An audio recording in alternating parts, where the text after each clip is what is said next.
Info 47, l'info en Lot-et-Garonne.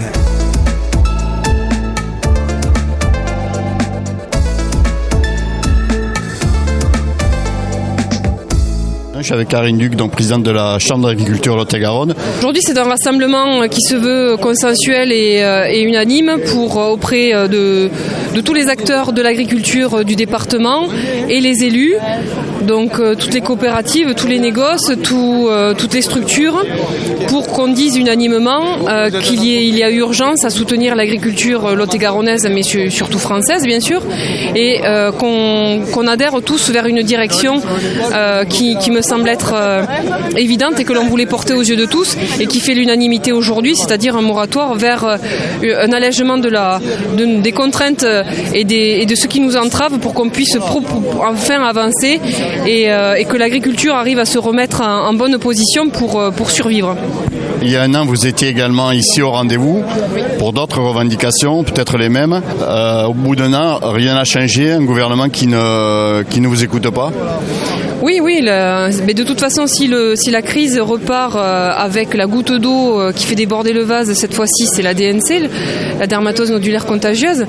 Voilà, tant qu'on n'aura pas résolu le fond et les problèmes structurels de l'agriculture, à chaque fois qu'il y aura un problème qui émergera et qui sera majeur, celui-ci en est c'est un problème majeur pour les éleveurs, et bien la colère s'exprimera parce que les braises sont toujours là, présentes, et parce que malheureusement, qu'ont fait nos politiques aujourd'hui, eh bien, strictement rien. On est dans la même détresse, même pire, parce que l'an dernier, quand on a manifesté, on présageait, on disait tout haut qu'il y aurait de grosses difficultés et qu'on n'arriverait pas à s'en remettre et qu'il y aurait bon nombre de structures sur le carreau ou dans le mur. Et aujourd'hui, on est véritablement dans le mur.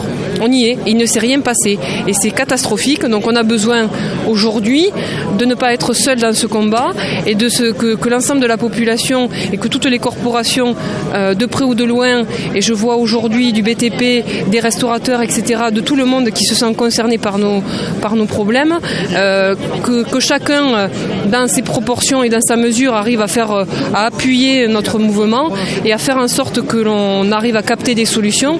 Et je ne vois que cette solution-là, parce que sinon l'autre solution serait la révolution, mais je suis une démocrate et je suis une adepte des solutions dans le bon sens. Donc il me semble que cette proposition-là, cette mobilisation et cette réunion à ciel ouvert un peu atypique aujourd'hui, me semble être une bonne solution. Donc c'est important aujourd'hui, cette prise de parole des agriculteurs, des élus? Oui, c'est important que tout le monde s'engage à soutenir les agriculteurs, à faire tout ce qui est dans leurs moyens pour contribuer à ce qu'il y ait des solutions.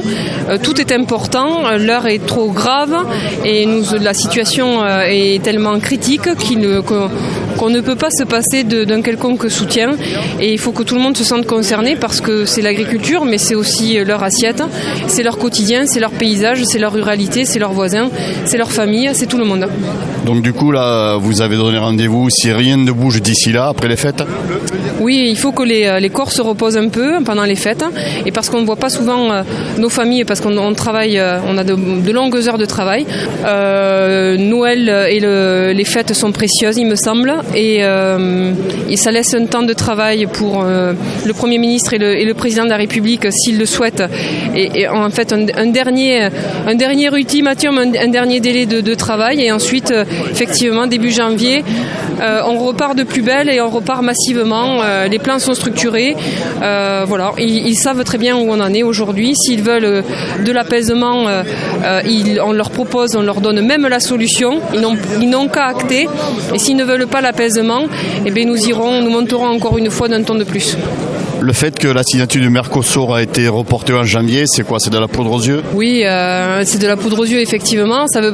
Décaler ne veut pas dire annuler. Nous, ce qu'on souhaitait pour le Mercosur, c'est stopper. Ils n'en ont pas le courage et ils n'en ont pas la volonté.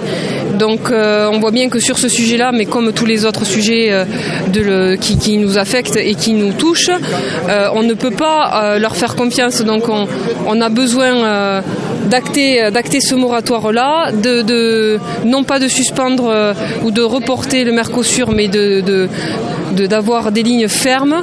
Quand je vois par exemple que la France a patiné et que l'Italie, en intervenant sur le Mercosur, a davantage porté et appuyé pour essayer de reporter les échéances, j'ai mes quelques questionnements, je me pose quelques questions sur finalement le poids que représente la France sur la scène internationale. Je me pose vraiment les questions.